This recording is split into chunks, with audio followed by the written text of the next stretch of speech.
Welcome to accountancy class.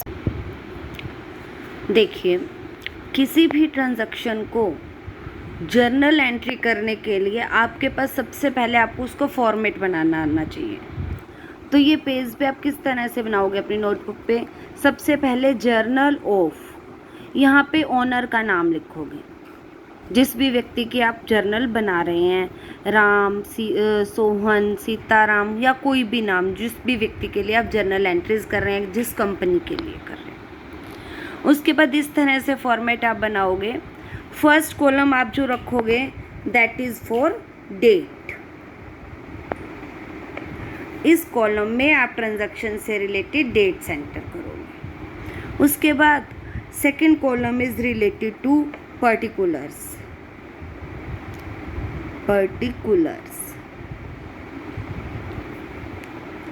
उसके बाद एक बिल्कुल छोटा कॉलम बनाओगे that is related to LF। LF means ledger folio. L means ledger, F means folio. देखो, जब हम थ्योरी अपनी न्यूमेरिकल करेंगे अपनी स्टडीज़ के टाइम पे, LF का कॉलम हमेशा ब्लैंक रहेगा। और जब प्रैक्टिकल वर्क, एक बिजनेसमैन जब ये जर्नल एंट्रीज करते हैं, तब इन जर्नल एंट्रीज को जब वो लेज़र पोस्टिंग करते हुए जिस पेज नंबर पे जाएगा, फोलियो का नंबर यहाँ पेज नंबर है, जिस पेज पे वो लेज़र के एंट्री करेगा वहाँ यहाँ पे उसका वो पेज नंबर एंटर करता है। उसके बाद जितने भी अमाउंट डेबिट होंगे, amount debit and amount credit in rupees. अगर आप रुपीज़ में कर रहे हो, अगर आप 1000 में कर रहे हो, मोस्टली अब आपके पास यहाँ पे रुपीज़ ही रहेगा।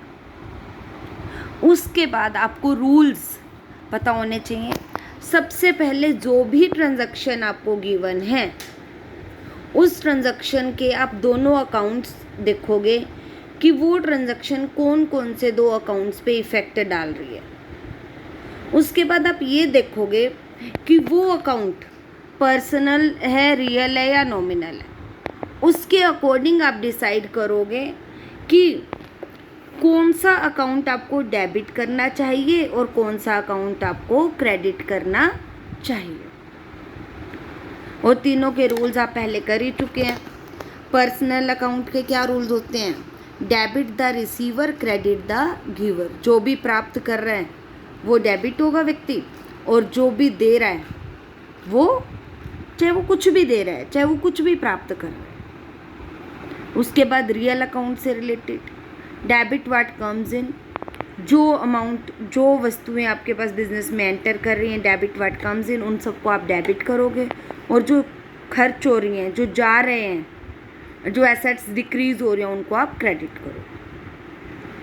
Nominal account, debit all expenses and losses and credit all income and gains. साथ साथ एक चीज़ और याद रखोगे, अब गुड्स वर्ड यूज़ नहीं करते जर्नल एंट्री करते हुए। गुड्स आर रिटन एज, जब आप सामान खरीद रहे हो तो आप परचेज अकाउंट लिखोगे, जब आप सामान बेच रहे हो तो आप सेल्स अकाउंट यूज़ करोगे, जब आप फर्नीचर खरीद रहे हो तो फर्नीचर अकाउंट ही रहेगा। सिर्फ गुड्स के लिए आप गुड्स यूज़ नहीं करते। खरीदते समय परचेज, सेल कर रहे हो तो सेल्स, अगर आप खरीदा हुआ सामान वापस कर रहे हो तो परचेज रिटर्न, और जो सामान आप बेच चुके हो और वो आपके पास वापस आ रहा है तो सेल्स रिटर्न एंड स्टॉक। तो गुड्स की जगह आप ये 5 अकाउंट यूज़ करते हो।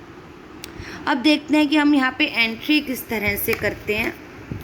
मैं आपको जर्नली सी कुछ हम एग्जाम्पल ले लेते हैं। For example, Rohan started business with cash. Rohan start business with cash.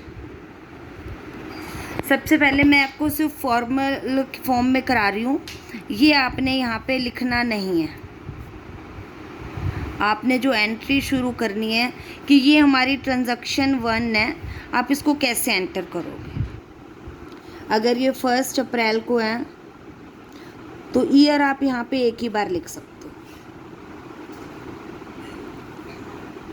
₹2 lakh है सपोज,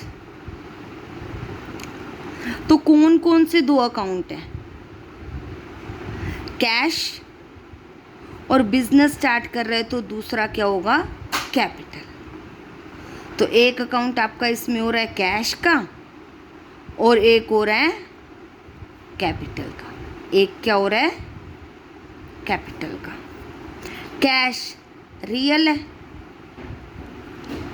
और कम्स इन हो रहा है, तो कम्स इन हो रहा है तो इसीलिए कैश क्या हो जाएगा? डेबिट। आप कैसे लिखोगे? कैश अकाउंट डेबिट, जो भी अकाउंट डेबिट करना है वो आप यहाँ लिख दोगे और LF की लाइन के बिल्कुल साथ जाके आप ऐसे डेबिट लिखोगे। उसके बाद दूसरा अकाउंट, वैसे भी देखो कैपिटल तो आपने अमेरिकन सिस्टम के अकॉर्डिंग भी देखी थी, वहाँ पे भी कैपिटल हमेशा क्रेडिट होती है। और अगर डबल एंट्री सिस्टम के अकॉर्डिंग लेके चलते हो तो जो कैपिटल है वो आपके पास पैसा आ रहा है और गिवर है, ये जो आपका रोहन है वो आपको पैसा दे रहा है, तो कैपिटल अकाउंट आपका हो जाएगा। तो कैपिटल को अगर आप पर्सनल अकाउंट के रूल से भी देखते हो तो ये गिवर है तो क्रेडिट हो जाएगा। अब जिसको आपने क्रेडिट करना है उसे आप यहाँ पे उसके सामने क्रेडिट नहीं लिखोगे, बल्कि जो अमाउंट आपने डेबिट किया, जैसे आपने लिखा है कैश अकाउंट डेबिट, थोड़ा सा स्पेस छोड़ोगे, दो जैसे CA तक जगह स्पेस छोड़ दिया, उसके बाद आप लिखोगे 2 लिखने से ही क्लियर हो जाएगा कि ये अकाउंट आप क्या कर रहे हो? क्रेडिट कर रहे हो to capital account.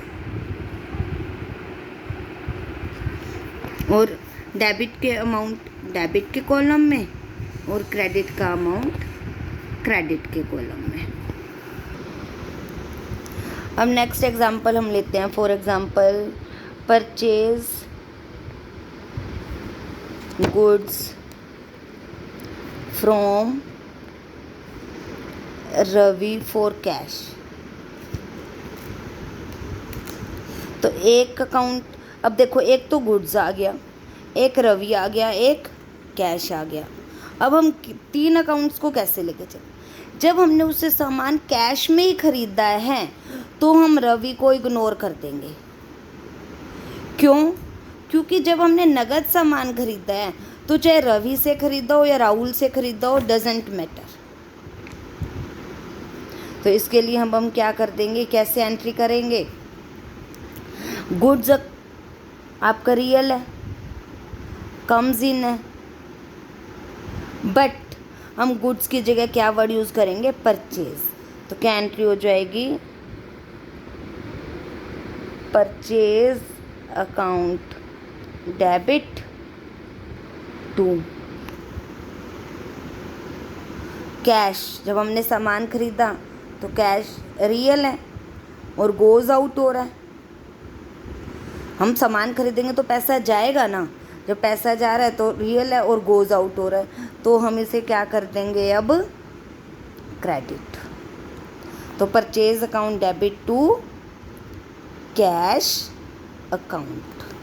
For example 40,000 का सामान था। एक चीज़ और, हर एंट्री के बाद आप नरेशन लिखते हो। नरेशन आप टू या बाय से शुरू करते हो। एंट्री के ख़त्म होते ही आप यहाँ ब्रैकेट में for business started with cash, started with cash,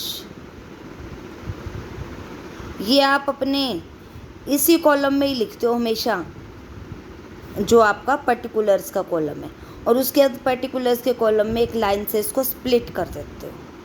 next video में जब हम प्रैक्टिस करेंगे तो आपको मैं दोबारा अच्छे से बताती हूँ। अब जैसे सेकंड एंट्री थी, purchase account debit to cash किया, तो आप बस हमने नरेशन में वही सेंटेंस देना है जिससे हमारी ये ट्रांजैक्शन एक्सप्लेन हो जाए। परचेज गुड्स फ्रॉम रवि यहाँ पे हम रवि का नाम दे सकते हैं, अकाउंट में नहीं देंगे कहीं पे भी, फॉर कैश। उसके बाद इसकी यहाँ पे हम एक लाइन से इसको स्प्लिट कर देंगे। नेक्स्ट वीडियो में हम एनसीईआरटी का फर्स्ट क्वेश्चन इसके से समझें।